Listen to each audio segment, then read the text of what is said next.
actually want the truth. You want confirmation. And there is a difference. Confirmation keeps things in place. It supports what you've already decided. It reinforces the position you're in so you don't have to move away from it. Truth does not do that. Truth disrupts things.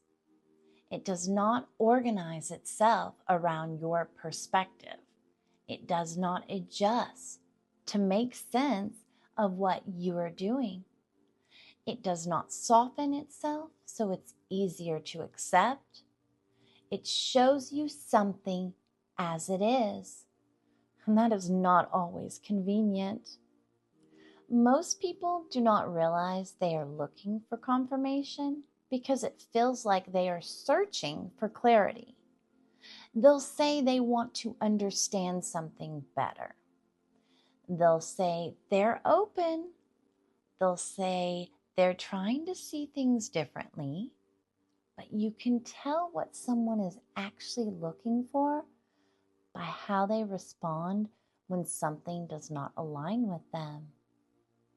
If it's dismissed immediately, if it's explained away, if there's a quick move to why it does not apply to them, that's not openness. That's protection. Protection of a position, something you've already decided to stay in, something you've already justified, something that would require change if it were seen differently. You'd have to change if you saw it with clarity. Truth does not require immediate agreement. It requires space. It requires you to let something land without reorganizing it to fit what you already believe. And that's where most people stop. Because if you let something land fully, it starts to shift how you see things. Not all at once, but enough that you can't return to the previous version without noticing the difference. That's the part people avoid. Not truth itself, but what it changes, what it requires once you see clearly. Because once something is seen clearly, your options change. You can continue as you have been, but you'll feel the mismatch. Or you can adjust, and that adjustment is not always comfortable. So instead, people filter. They take in what aligns. They take in what's easy. They ignore what does not align, and they call that discernment.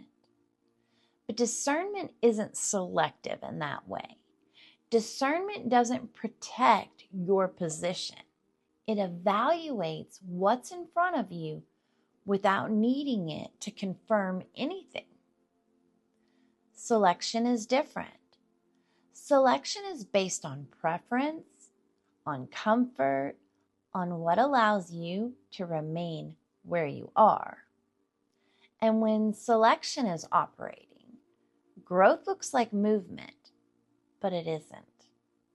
It's refinement inside the same structure. You become more articulate, more aware, more informed, but you're still oriented around the same position. This is why some people can spend years in growth and still find themselves in the same exact patterns. Not because they're not doing the work, but because they're filtering what they allow in. It's as if they're saying, I'll look at this truth, but not this one. Or I'll view it this way, but not all of it. Real change does not feel like confirmation. It feels like interruption. Something does not sit the way it used to. A perspective you held starts to loosen.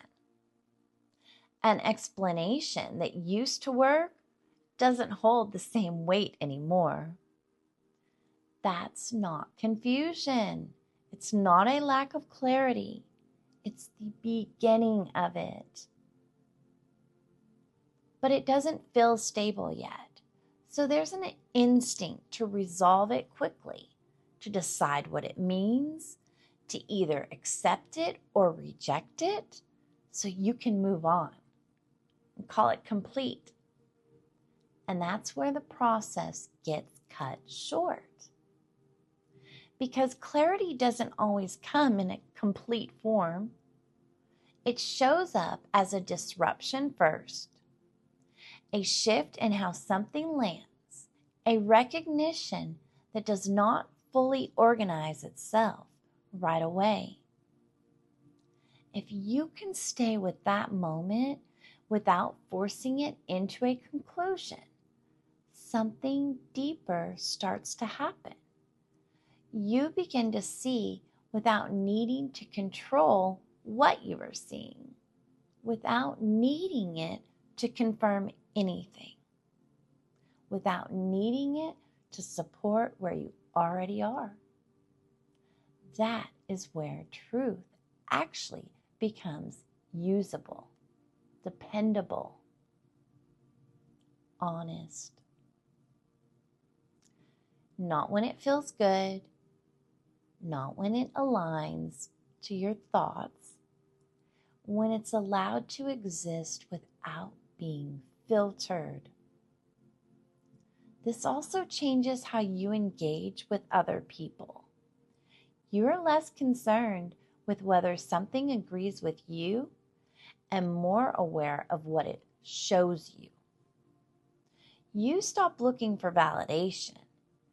You start noticing where something disrupts you, not to defend against it, but to understand what it's pointing to. Because disruption is not random, it's specific. It highlights something that does not fully hold. And if you stay with that without immediately protecting your position, you get access to something you wouldn't see otherwise. That is the shift. Not in what you're hearing, but in how you are relating to it. You are no longer organizing everything around whether it supports you or your preconceived notions. You are allowing it to show you something, even if it doesn't feel great. And that's where movement, genuine movement, actually starts. I'm Kat Grace. If this is landing, you already know where this applies. It was the first thing that came to mind.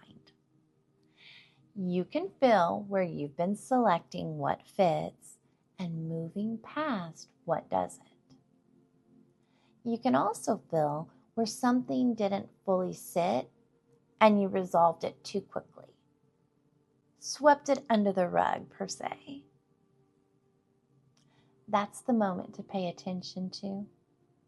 Not to fix it, not to force a new conclusion, just to stay with it without filtering.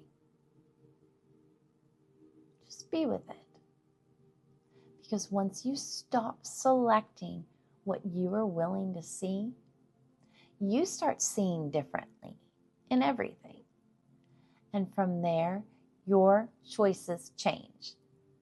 Not because you decided they should change, but because what you're working with is no longer limited to what confirms you.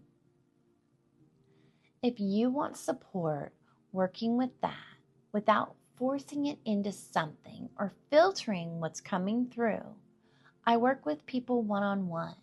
You can find the link in the description.